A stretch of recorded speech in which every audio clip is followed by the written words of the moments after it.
anybody know what the largest industry in America is? Military Healthcare? defense. It is. Even over military defense? Even over military defense. Does anybody know how big healthcare is in trillions of dollars? Because the GDP is what, 22, 24, something like that. The whole United States GDP is like 24 trillion. Does anybody know how big? I mean, I'm just shooting close to half of that. 4. So it's 20%. The largest sector. There's no other industry bigger than $4 trillion. How much of that is waste? It has nothing to do with providing healthcare services. Probably most of it. Half of it. So what's half of 4 trillion? 2 trillion. 2 trillion. 2 trillion. Do you know how big the entire gross domestic product of Russia is? 1.7 trillion. So we waste in the United States more money in our healthcare industry than the entire gross domestic product, the second biggest power in the world. Second to China, maybe. But anyway, does that give you a context of how broken this problem is? This is a major problem to fix. And when I used to run hospitals, I really stepped back and went, no one's holding me accountable. I literally get away every day doing everything in my power to fill up my hospital bed. Now, if CEOs are the buyers of healthcare, can you think of any CEO who wants their client spending their entire time and all their incentives around filling up hospital beds? Does that make any sense for the client, the one that's buying it? There's no accountability in the healthcare system to the client. And it starts with the way CEOs basically manage their healthcare spend. I love to get in front. I've been the top speaker for the world's leading CEO coaching organization on healthcare for the last 12 years. You ever heard of Vistage? Anybody ever participated in Vistage before? Do you know what Vistage is? So it's a group of usually 15 to 20 CEOs that get together once a month. And they spend the day together. The mornings are a speaker that comes in and talks about how to run your company, and the second half is an advisory board. I love to ask 20 CEOs, why do you buy healthcare? They look at me like, do I have to? It's just like a fork. Fork's a fork. So it's like it's all the same. I just buy it because I have to. And I'm going, well, what do you mean by you have to? Well, because I'm going to be penalized if I don't. The government says I have to. It's like, you know how much the penalty is? You know how much you spend? Like you spend $14,000 every year per employee. You know how much the penalty is? $3,000. So don't tell me you go spend $14,000 to avoid a $3,000 penalty. Sorry, not going to buy it. So tell me why you really buy healthcare. Because if I don't, I can't attract and retain top talent. It's like, yeah, now we're getting to something, means something. What else do you want? I want a healthy, productive workforce because my product is better when my employees are healthy and productive. I want my employees to be happy with the healthcare that they get offered. Like I want them to feel like it's great. And I certainly wish it didn't cost so much. And then like Dennis said, ask them if they ever, Peter Drucker was right. What gets measured gets managed. You ever measure to see how well your second largest cost of doing business is often their healthcare spend? You ever measure to see if the second largest cost of doing business is actually working to accomplish what you want it to? Never get anybody to say yes. I've spoken to over 1,000 CEOs. Never CEOs. Okay, then how do you buy healthcare? Well, I hand it over to HR. And what do? Bad decisions. Well, they go sign a broker letter of record. Like, oh, one of those things, huh? What does that do for you? Well, it just means that broker can represent us to the insurance industries and they can go get quotes for us. How do they get paid? I don't know. I don't pay them. How do they get paid? I guess they get a commission. So when you don't get what you want, they get to make more money. You see a problem? And I swear nobody's ever pointed that out to them before. It's like, well, I guess I always thought that was a little strange. Like, okay, so is this the broker's problem to fix? Or is this your problem to fix? Not the broker's problem. What broker is going to change that other than a few that are smart enough to go, hey, why don't we leverage this as a differentiator? They're like, oh, I guess this is my problem to fix. So why in the world don't you measure to see if you get your business objectives? Why don't you hold your HR folks accountable where they get recognized, they get to make more money, they get incentives, help you reach your business objectives. And for goodness sakes, why don't you sign a contract with your broker where they get paid directly from you? And they strip out all the commissions, and now you pay them directly. And if they can't strip out a commission, they just are transparent and show you what they're getting so that you can consider it a part of their compensation.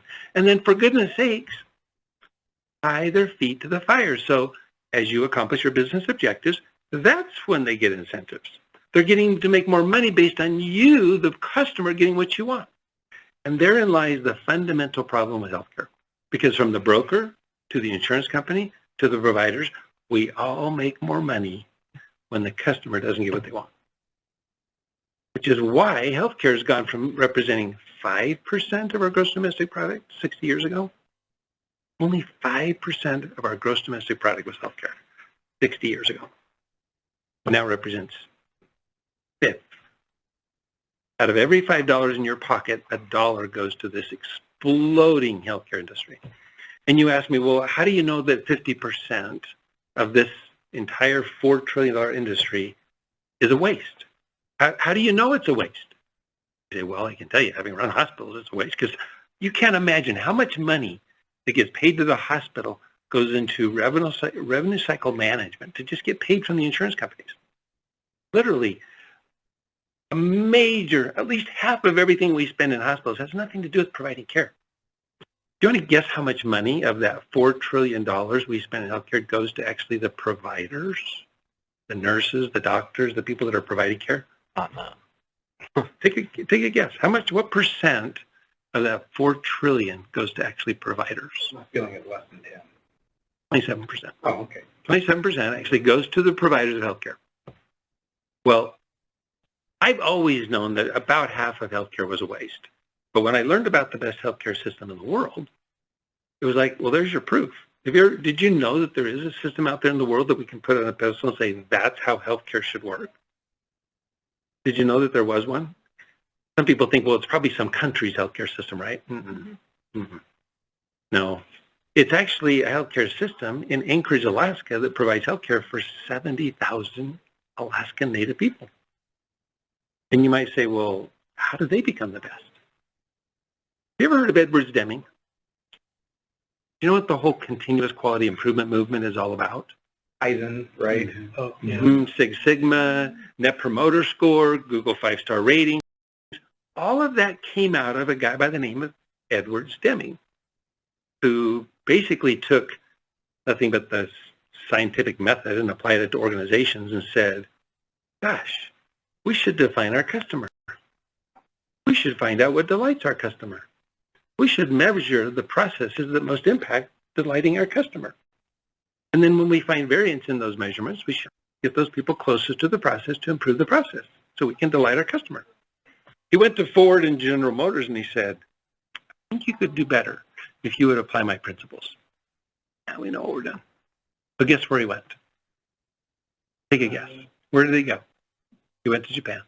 And Toyota and Honda implemented CQI and literally beat the pants off the American auto industry. And I haven't driven anything other than a Toyota or Honda my entire adult life. That's me too. And why? What do you think of when you think of Toyota and Honda? A car that just keeps going, right? It's just that quality, because they figured out that what the customer wanted most wasn't buttons to push. It was a car that was going to keep running. So they put their resources into meeting the customer's needs. And then Ford and GM have been trying to catch up ever since. And it was really that whole experience that then drove CQI across the country as the major. It's like every company in this country runs off of CQI in one way or another, except for healthcare.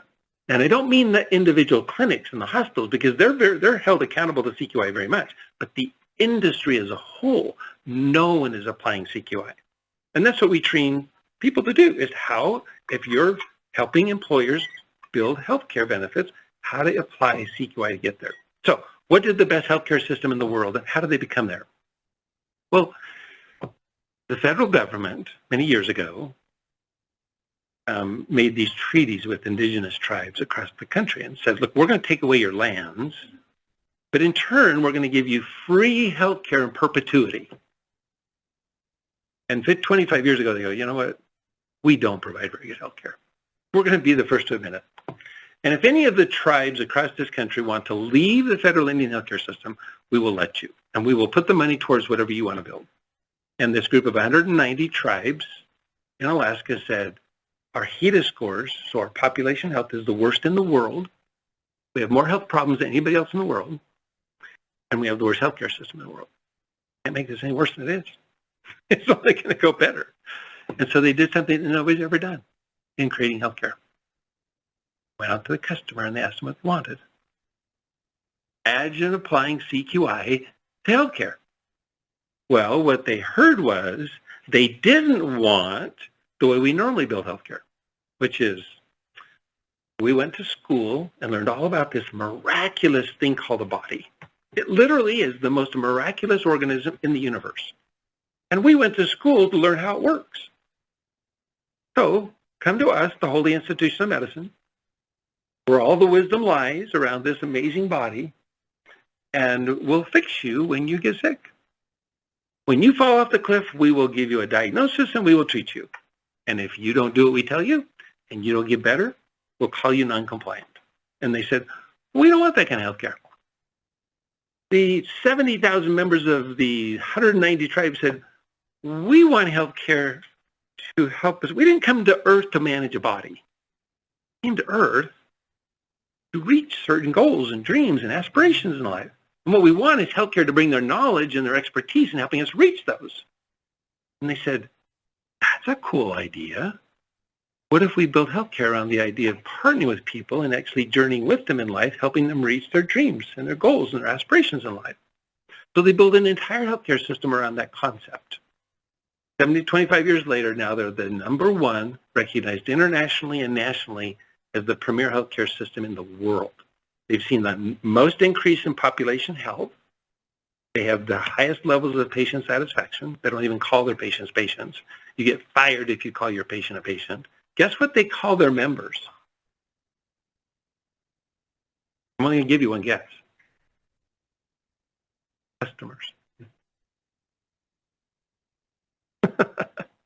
They call their members customers. And if you call your patient a patient, you'll probably get fired because they're not your patient, they're your customer. This healthcare system that they built, it belongs to their customer owners. That's what they call them. They call them customer owners. And they build it around what the customer wants and what the customer needs and how the customer is going to work. Well, not only have they received amazing accolades from around the world, and the only healthcare system is one the President's Malcolm Baldrige Award for Quality, which is built around the CQI principles, twice, they spend half as much money on healthcare as everybody else. They're the best evidence that we waste 50% of everything we spend on healthcare. Because we have a healthcare system built around, come to us, the Holy Institution of Medicine, where all the wisdom lies, and we'll tell you what to do, and we'll fix it when you get broken, versus this idea of what if healthcare journeyed with you? Now, who wouldn't want healthcare to journey with you to help you reach your goals in life? Makes sense, right? So the only way we drive this change is by waking up the person who has the purse strings, who buys healthcare, and say, you have something better to buy. You can actually expect more from your money. Stop buying deficit-based healthcare and buy aspirational healthcare. Now, where did the aspirational word come up with? That's what the folks in Alaska called their model. They called their model an aspirational healthcare model. And when we discovered them a few years ago, we said, can we steal that word and create a company called Aspirational Healthcare, a social impact company, BLLC, that has the social impact goal of improving human health? And they said, sure. So they're basically saying, take our model and run with it. Nothing would make us happier than to see the entire healthcare system in America become a model like the model that we built. Now, the good news is, and this is what creates incredible credibility, is we have now been successful at influencing the largest jumbo employers in America to roll out an aspirational healthcare model. We're talking Pitney Bowes, Prudential Financial, Lindy, General Electric, Accenture, Ernst & Young, American Family Insurance. We're talking about 67 of the largest jumbo employers in America, representing over 5 million employees, are right now just since January 1st, there were some pilots before, are rolling out a whole new model of healthcare. And I don't think anything is going to transform healthcare more than for that many buyers with that many customers adopting a new model of healthcare. That will transform healthcare. And as you go around the country and you talk to people and go, if you don't get on board with a cheaper, better healthcare system that you can offer your employees, Accenture is going to snatch them up because they're going to be offering better healthcare at a better price. So is Ernst & Young. And it's like the way you compete is you do the same thing. And it doesn't matter how big you are, everybody can roll out an aspirational healthcare model. There are different ways of doing it based on your size, but everybody can offer a healthcare system that puts more resources up front into helping people reach their goals, dreams, and aspirations, and actually builds relationships with people than having to have a deficit-based system. I'm guessing most of you have an insurance policy. Is that correct? And I'm guessing that most of you have on that insurance policy a network of providers. And if you go to those network providers, guess what? You pay in-network prices, right? And you pay in-network copays. Well, we just fed the dragon by giving you an insurance policy with network primary care front door. Almost every one of those providers on that network that you're offered to stay in is owned by who? Exactly. They're pawns of the hospital with one goal and one goal only, and what's that? What was my goal as a hospital administrator? Fill the beds. Fill the beds. And the way they do that is they say, look, we're going to give you these primary care practices a guaranteed income. You don't have to worry about billing and collections and all that fun stuff. We're just going to give you a salary. But there's some things we're going to expect of you called relative value units. And every day we want you to pump out a certain number of procedures, visits, tests. They're called relative value units. And if you're not hitting your relative value units, you're going to hear about it. Well, what does that put that primary care provider who went into business to help people in a position to have to do? They get to see their patients for maybe 8 to 12 minutes. They have to quickly come up with a diagnosis, and then they do two things. What is that? You're going to leave that doctor's office with one or two things in 10 minutes. Referral. Exactly. My job is to either send you to a specialist or to give you a prescription about the very problem you came in. I don't have time to build a relationship with you. I don't have time to figure out what your real goals, dreams. You ever watched the movie Escape Fires? It's a great movie to watch. You should watch it. But even if you just watch the trailer, just the 2-minute trailer, I always share it with the CEOs that I present to. And it's really good content. But one of the things on that trailer that I love is this doctor who says, "Time is so backwards." She goes, "I can take 15 minutes with a patient and put a stent in them and make $1,500. Or I can take 45 minutes to figure out what the real problem is and make $15. The system is built to drive a financial machine that makes money. You can quote me. I believe the American healthcare system is the largest legal organized crime entity in the world. Kills more people and steals more money out of the pockets of Americans than any other organization. Why do I say it kills more people? Guess what the third leading cause of death in America is? Surgery. Medical errors. Yep. Why is that? Because the primary care providers aren't taking time to really figure out what the problem is.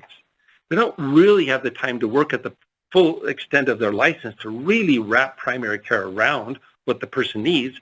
They're required, because their job is to be a pawn of the administrators of the hospitals to fill hospital beds, so they do what they have to do. But when you offer a whole new front door to healthcare, which is what the major jumbo employers are now doing, they're not saying you have to. They're basically following, there's 3 principles of aspirational healthcare. There's alignment, let's get the healthcare system to work for the customer. Choice, let's give people choices. And relationship. Let's give people relationships where they actually know their providers. It's like having a dad that was a doctor. If anybody have a dad that's a doctor? Anybody have a grandpa that's a doctor? Anybody have a sister or a brother that's a doctor? I have a friend who's a doctor. Oh, if you've got a close friend that's a doctor, what do you do when you get sick? You pick up the phone and you call your friend, right? Dad.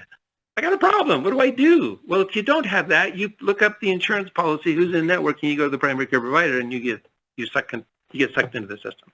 So what these jumbo employers are doing to very simply roll out a whole new form of healthcare is offering a subscription-based advanced primary care front door. Have you ever heard of concierge medicine? Concierge medicine. So it's been around for a long time. You basically pay a little bit more to your doctor who says, here's my phone. Call me when you need me. I'm still going to bill insurance, but I'm going to make you pay me a little bit so I can be more attentive to your needs. I'm not a big fan of concierge medicine. I am a big fan of what's called membership-based advanced primary care, or sometimes gets referred to as direct primary care. Anybody heard of direct primary care? That's where Dallas, these are some of the groups that offer direct primary care. it's often been over the last 20 years providers who can't stand the current system, and they say, I'm done being a pawn of the administrator. I'm going to go to my 3,000 or 4,000 patients in my practice, and I'm going to say, if you'll come with me and just pay me every month, just $60, $70, $80 a month, I will be your doctor. I won't bill insurance. I won't have 5 people in my office fighting with insurance companies to get paid and getting everything authorized. I'm just going to take care of you.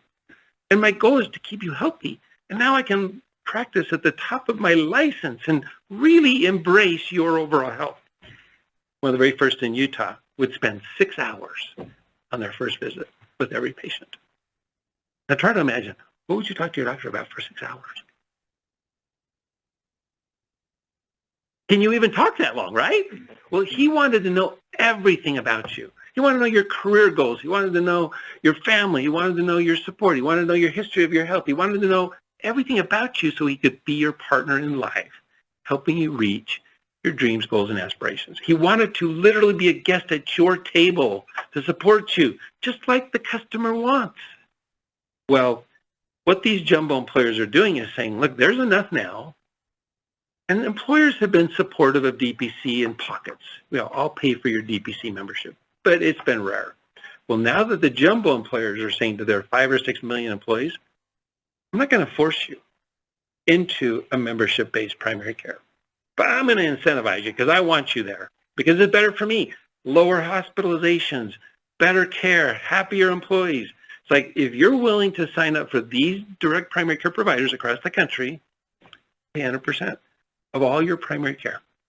I'll pay that membership for you. You don't have to pay it. You just have to sign up. Well, that just started January 1st. And now over the next 2 years, 5 million employees across the country are going to be offered this amazing new form of healthcare. That's the aspirational healthcare idea. It's like you can build plans around a whole new front door, and not only are you then coordinating their care in primary care, but that primary care provider stays involved to coordinate their care at all levels. So it's really just healthcare built around what the customer wants. We can go into more details about all the different things that different size companies can do to implement this. We can address those if you want to, but I wanted to stop there and see if you've got questions. Does that all make sense? Does that get you excited like it gets me excited? So Are you guys excited? 'Cause yeah.